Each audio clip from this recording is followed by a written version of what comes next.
With all the different ways to pay for things, whether online or in person, making safe transactions can sometimes feel like spinning the wheel and hoping for the best.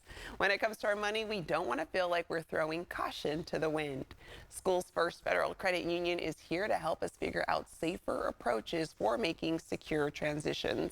Let's welcome Travis Mara, the Roseville branch manager for School's First Federal Credit Union. Hey, Travis. Hey, good morning. Good morning. Okay, so we've got a ton of ways to pay these days, from online, in person, even our phones are used as an option. So break it down for us and tell us which options are the best for keeping our money safe, because we want to do that. Just like you said, I mean, there's so many convenient ways nowadays to make these payments. Each have their own, key benefits, security considerations. So, digging into some of the more popular options. Right off the bat, you have kind of the mobile wallet. These apps allow you to store all your debit and credit cards and make payments right from your smartphones, your smartwatches, or other devices.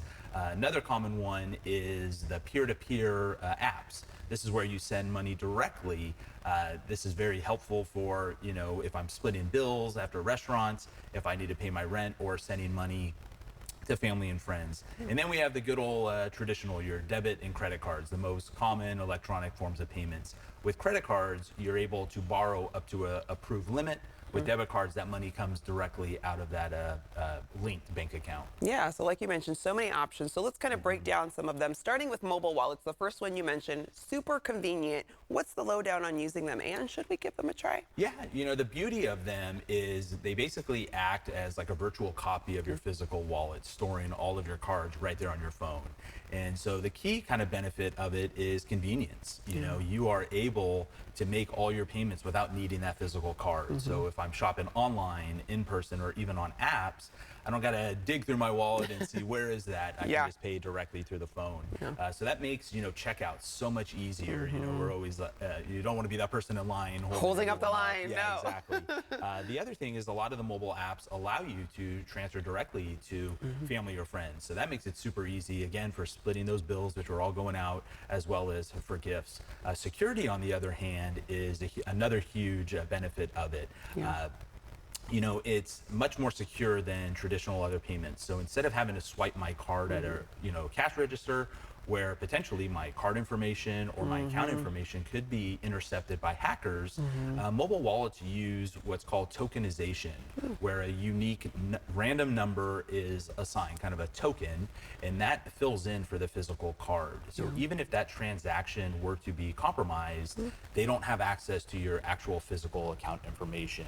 On top of that, you can set up a PIN, face recognition, or fingerprint, which is an added layer of protection, which we're all looking for should your phone get in the wrong hands. Yes, and that's always helpful too, because sometimes I'm like at the grocery store, I realize I forgot my wallet, but if I have the mobile wallet, it's Right a win-win there. situation. I got my phone. You're all I set, always that's all have you my need. phone. Now, Yes. you lose the phone, different story. Yes, different story.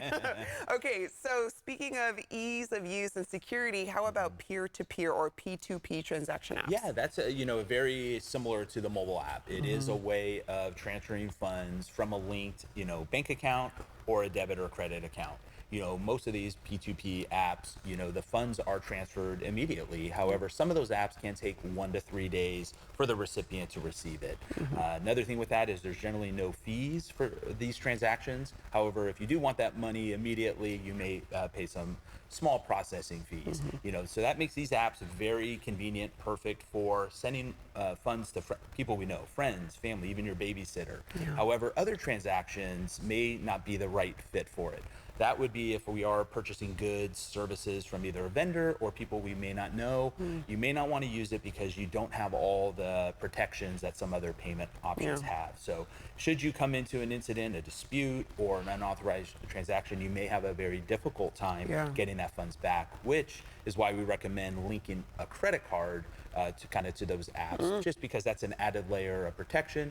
Credit card companies can help you dispute unauthorized charges, which is very important in getting your money back. Yeah. And you want to make sure you're sending it to the right person, because I've actually have sent money to the wrong person, same name. For sure. But this is where things get a little dicey. So not so easy to get it back. Once you hit send, it's gone. So you want to make sure you're, checking everything. Smart. Okay, so credit and debit cards, oldies but goodies. What do we need to watch out for to make sure we're using them safely? Yeah, with debit cards, it's one of the few things I can relate to my kids that I used when I was their age.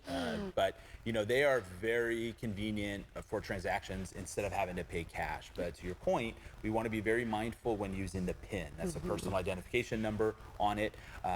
Why we say that is if someone were to gain access to your card information or your PIN, they technically can drain your account balance. Now, banks will work with you to get those funds back, but that could be a very timely process. Yeah. So as a tip, we recommend not using your PIN unless you are getting cash back from a merchant. For example, if I was to get gas, I would use the credit option instead of the debit. In case you know or don't know, but gas stations are a main target for skimming devices looking to steal that information. So it's a great way of kind of protecting yourself. Yeah. On the flip side with credit cards, they are considered a little more secure because it's not linked directly to a bank account. In the US, credit cards use chip technology, which is another layer to kind of prevent fraud. If you should have fraud on a credit card, you're not responsible for unauthorized charges. However, if you were to lose or have your card stolen, you may be liable up to $50 for charges up until you report it. So that's why it is very, very important. If you lose it or it's stolen, report that immediately. Yeah. Okay. Got to take those immediate Yes. actions. Good to know. Any last minute advice to keep our transactions safe and happy? Yeah, as you started, I mean, it's the sign of the times. We are changing. We are relying more on electronic means, technology. And so with that, we want to make sure we're using strong passwords. Password no longer is a strong password, things of that nature. And we also want to kind of regularly change our passwords. The other thing is just be aware of what's going on with your accounts, whether you're looking at your mobile app or definitely checking your credit card statements, bank statements. You want to know what's coming in and out to stop any of those unauthorized activities. When we do give our card information so easily, some people share that with others. And the last thing is, we use a lot of hotspots and we're in public Wi-Fi networks, and we want to be mindful when we're making these payments that those are not as secure, and a lot of the hackers are out there trying to gather that information. Yeah. And as always, for more information, visit us on our website at schoolsfirstfcu.org. Here we go. Keeping us safe, Travis. Thank you. Always a pleasure. Yeah, my pleasure.